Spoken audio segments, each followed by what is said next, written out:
And APB, American Protection Bureau, voted #1 best on Long Island for all your security needs. Call 631-390-9050. That's 631-390-9050. APB.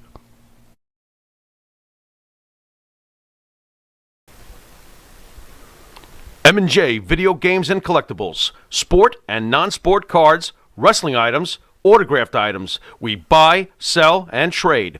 M&J Video Games and Collectibles, located at 1049 Queen Street, Southington, Connecticut.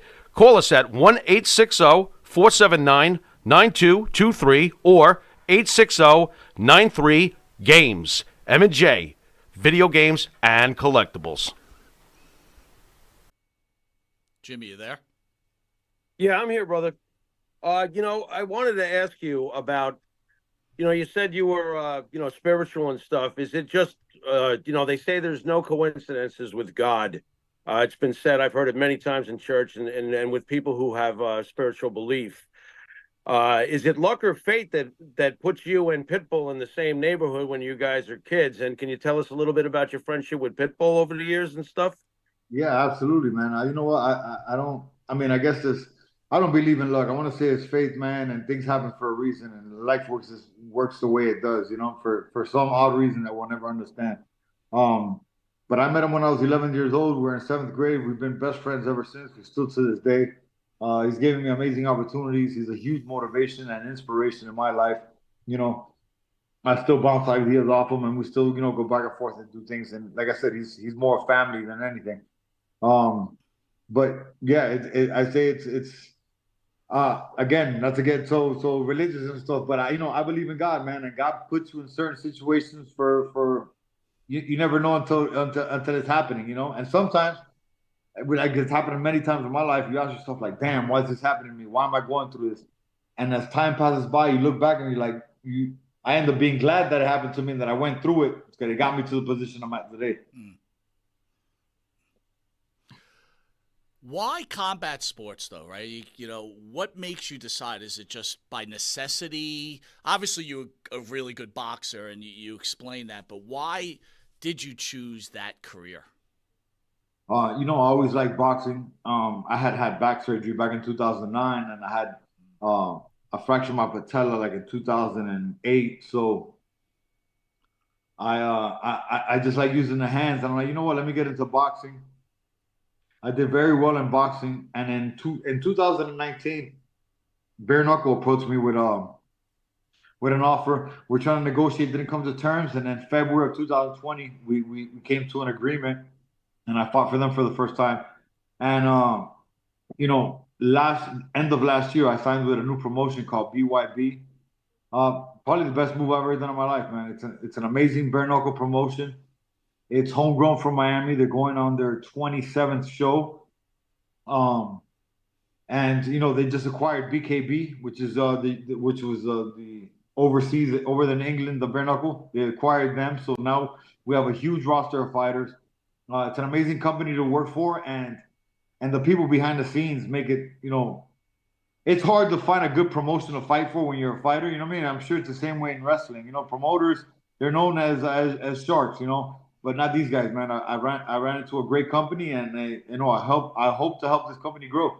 So Ulysses, is it, Mike? If I can, yeah. Ulysses, is it fair to say that it's also very enticing to be allowed to legally annihilate people in the ring? Is there something to that too? Because that's kind of nice. You're allowed to like mingle and mangle, and you get paid to annihilate them legally. This is great, right? Yeah, man. Listen, man. There was a point in my life where fighting was getting me in trouble and sent to prison, right. And now fighting, getting paychecks and opportunities like this to be able to speak to you guys. Well, there you go. I have to go to the business point of it, though, Jimmy. So, Ulysses, you said, hey, they approached you and you couldn't agree to a contract. But is there a point where you're like, oh, shit, I better go get a lawyer to represent me or an agent to represent me? Like, how does that work? No, I have an agent. I have the best, sports management agency. It's called First Round Management. They got a ton of UFC guys, ton of bare knuckle, ton of football players. Malki Kawa is the president, and he's my right-hand guy. I know Malki from high school. So I have great people running my business, running my fight business. So I'm in good hands, man. I always I let them do their thing, and when the right opportunity comes, and we get ready. Well, let's pull back the curtain a little bit. Let's talk about like a Jerry Maguire type of thing because I've always been interested in that type. So here you are, you're this accomplished fighter. Are you having like all these agents coming at you, like let me represent you? Is it like Jerry Maguire? Like how does that work? Well, it happened to me where a couple of people approached me. Um, I was part when I got the fastest knockout. I was part of another sports management agency. Those guys kind of fumbled the ball. I felt like they didn't take advantage of the situation. They weren't ready for what happened. So I immediately jumped to this bigger company, and we had a conversation. I told guys I need to take advantage of the situation. The window of opportunity in the fight world is small, and it closes every day, every second. So I jumped to a bigger place with PR people, with a team of people, and started getting my name out there. And that's what helps you in the fight world. Nowadays it's you can fight good, that's fine, but if you're not popular, you're not getting anywhere. That's a great point, right? So I think Jimmy brought it up earlier. It's like you have to have the entrance, you got to have the personality. It's for lack of a better term, It's a package deal. it's got to be pro wrestling, right? In a Right, certain way. right, So this right. is somewhat of a pro wrestling show, kind of, not really. But the one that's, if anyone doesn't know, you are married to former WWE superstar Dana Brooke. How did you That's guys right. meet? Man, I actually met her. She happened to be in Florida on the day of one of my weigh-ins for a fight. So my coach knew her, and he had called her. He's like, "Hey, one of my fighters just weighed in. We're gonna go eat. Why don't you meet us up so we could eat?" She's like, "Okay, I'll come down." So I had just weighed in. The next day I got a fight. That's all I'm really thinking. He passes me the phone for me to tell her where we're going. She's on FaceTime, so I see her, and I just make a comment like, "Oh my God, you're beautiful." I tell her we're gonna go eat. Um, when she shows up there to meet with us, I was already gone because I had gone. I ate my food and I went home getting ready for tomorrow, which was the fight. And she had DM'd me on Instagram. She's like, "Hey, I missed you at the sushi place. I leave town for 2 weeks. Good luck on your fight. But can you get my friend a ticket to the fight? She wants to go." Say, "Yeah, no problem. What's her name?" Left her a couple tickets at will call. I ended up winning the fight.